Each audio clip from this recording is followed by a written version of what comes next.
Okay, what happens after you die, part three. I wanted to do an audio recording this time. It's easier for me that way, as far as my attention and focus. Um, what happens after you die, part three. This part, I want to talk about the ancestral plane and the operations of the spirit realm within the ancestral plane. Okay, so um,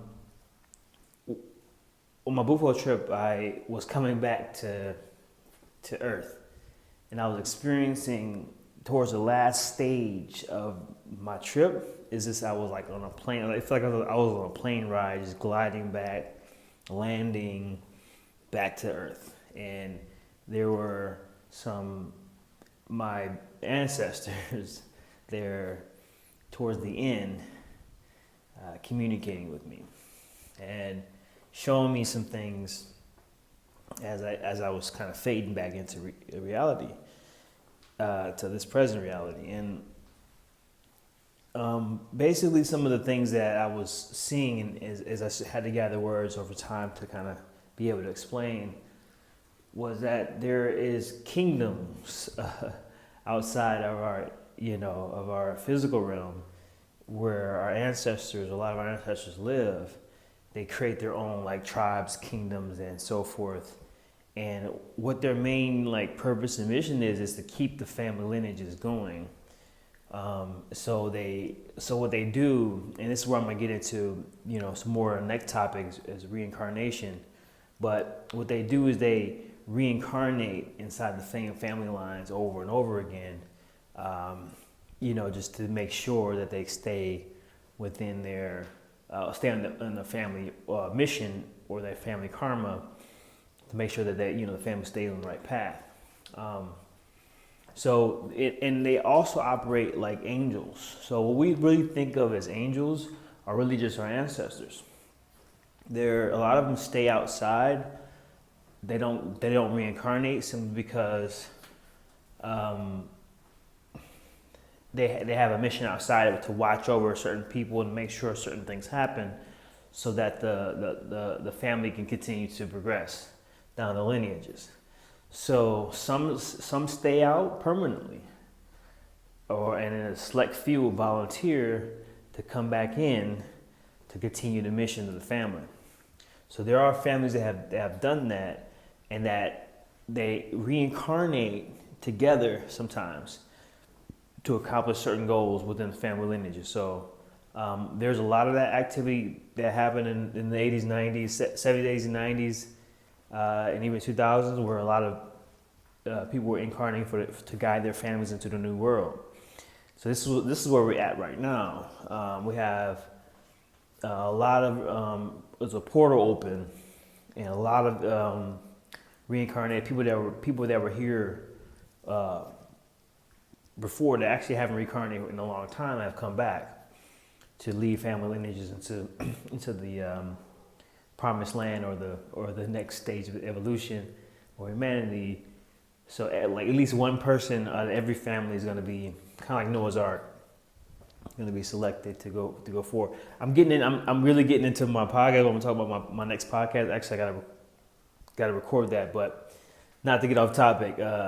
But there are operations of the ancestral realm where there are ancestors have whole type of systems that they have in place to watch over certain individuals that are in the family that are supposed to do certain key things. Okay, so this is where we got to really understand this. That's why a lot of us can't really mess up, because we are our family's hope. So think of it like this. Think of it like the Matrix, okay? So you remember you got Neo hooked up to this machine. He's laying there unconscious. You got this whole group of people out there watching on screens, trying to help and guide him and talk to him through his little mission and while he's inside of the Matrix, right? So just think about that for a moment. That is actually what's going on outside of what we can see. Our ancestors are working. They're always watching over us, making sure that we accomplish our mission and making sure we get it right. So we can call them our spirit team. There's other beings as well that help guide. or yeah, our spirit team, or I like to call the ancient ones that watch over my life, that have been watching over my life. They've always been there from day one because I've come here for a certain reason. So, and you can find these motifs in the story of Jesus as well. But I just want to kind of show you that there is an operation where your ancestors are working together in a network, even with other groups of uniting with other kingdoms, so that bringing people together in the earth realm, so that they can accomplish more and create new family lineages. So there is so much going on outside we don't see, but the ancestral plane, the whole purpose is to keep families going all the way up to the end, which we're at now, where there's going to be a complete change in humanity, and there's going to be a transition to a new world, and a lot of people have to be ushered into that. So that's the lesson on what happens after you die, part 3. So you really get an understanding that family lineages are very, very important, and that's why we have the whole ancestral plan, is so that these these individuals that have a purpose and mission can accomplish that, knowing that you have individuals watching over that were your grandmothers, or your mother or your father, or they might pass, whoever it was. A lot of times they stay to make sure that you fulfill your mission. So that's what you must understand. So they're watching over you. There's a lot of things watching over us, actually. The other entities watching over us with technology right now. So our lives are being watched consistently and guided and monitored, because this is a whole show. Actually, it's like a show. But not to get too deep. That's just part 3. What happens if you die? I'm gonna go into the next part later, which is reincarnation. I'm gonna get deeper into the reincarnation part. So it's a whole segment of itself.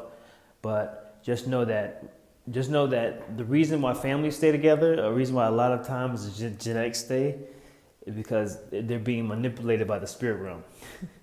So the spirit realm is manipulating the physical by putting people together with certain genetics that can continue the family lineages. So, and also there's also offshoots and things like that. But